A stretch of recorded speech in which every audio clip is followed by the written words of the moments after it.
How's it going, YouTube? We are talking about greases today and why I quit using Lucus Grease.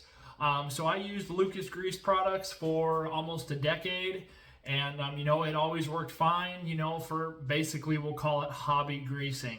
And then as I got older, I got into business, I got construction equipment, I got stuff like that I learned to take care of, became a mechanic, all that type of stuff changed in life, and I actually learned about the products I was using. And I learned over time that Lucus Grease products fit the bill, but I felt that they were a lacking product with a lot of quality issues compared to other greases out there on the market that I learned about later in life. But we're not going to get super into the weeds with the complicated stuff. I just want to simply explain why I quit using Lucus Grease and what I switched to. I started out basically always using Lucus Red and Tacky Grease like so many of you out there. Product availability was never an issue, and it is a good grease product overall. I'm not going to knock on the product at all. But the reason why I quit using the product was, because Lucus Red and Tacky absolutely sucks in the cold weather. When it gets down to freezing or below, the product is completely unusable.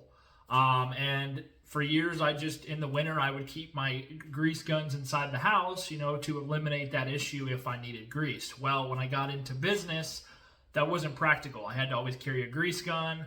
I'd be out somewhere and I needed grease and it wouldn't pump. It just wouldn't work. So Lucus Red and Tacky in the cold was absolutely awful, just terrible.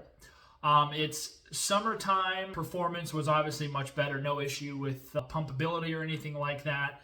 And the grease did really well at not separating and, turning to where the liquid of it would fall out of the grease. It did really well, but overall I quit using it because it sucked in the winter. And the other issue I was having was the grease wasn't lasting very long.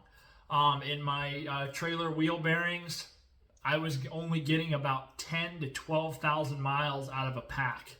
And I would pull my caps and the grease was losing its ability to be grease, basically we'll call it. Most of my hubs would always turn that gray, like the grease is burned up, the grease is done. So I got tired of repacking wheel bearings basically every month. Now let's talk about Lucus Extra Heavy Duty Grease. So this is kind of the other grease that I used. I only use these two types of greases, guys. I never use the marine grease. I've heard great things about it. I never used it. I never had a need for it. But Extra Heavy Duty is a fantastic grease, but the product availability sucks. It is very tough to find this product. It has been for years. It's almost impossible to find it in regular size tubes. And on top of it, it's tough to find it for an affordable price, because the prices that you find it for, because of the lack of availability, just makes it an unaffordable grease product. And it's not, to be honest, it's really not that good of a grease compared to other greases on the market for the price you have to pay to get it.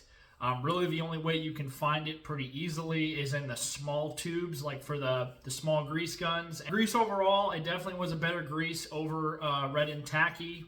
The grease is better for sealed components. It has a better life. It has a better chemical makeup. We're not going to get into all that. But the grease overall is a better grease over Red and Tacky until you expose it to heat. And this was something that I didn't really experience until I moved from the West to moving to the South. My Extra Heavy Duty grease, when I moved out here, literally turned to liquid. Literally, the grease would drip out of my grease gun and turn into a puddle on the floor. How much of my chemical makeup of my grease did I just lose? How much quality did I just lose? And I'm not exaggerating. The grease under heat just melts. It literally melts. And that was something when I said, okay, that's not going to work for me. I mean, it's, 80, 90 degrees with a lot of humidity. It's hot out. And when my grease just runs out in a liquid like water, there's no point for me to be using that grease. What grease did I switch to? Started using Schaeffer's 219 grease, and it's been an incredible product. Extreme hot, extreme cold. Grease has fantastic pumpability in the sub-zero temperatures. It's like it's not even affected. In the heat, it doesn't leak at all. It doesn't turn to liquid at all. It increased my wheel bearing life to basically an unknown amount of time because I would get to 15,000 miles and the grease would still look brand new. Whereas when I was using Lucus Red and Tacky, by 15,000 miles, the grease was burned up. It works fantastic, and it has unbelievable life and unbelievable protection. It extends your greasing hour requirements, even though I still grease all the time because fresh grease never hurt anything.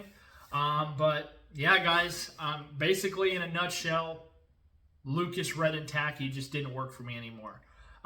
Between basically the weather conditions and the lack of life that the grease had, really kind of ruined it for me. So I switched to Schaeffer's. So anyways, guys, that is going to sum it up. If you enjoyed this video, please shoot me a like and a subscribe. If you have any comments or questions, please don't hesitate to ask, and stay tuned for more content. Thanks, guys.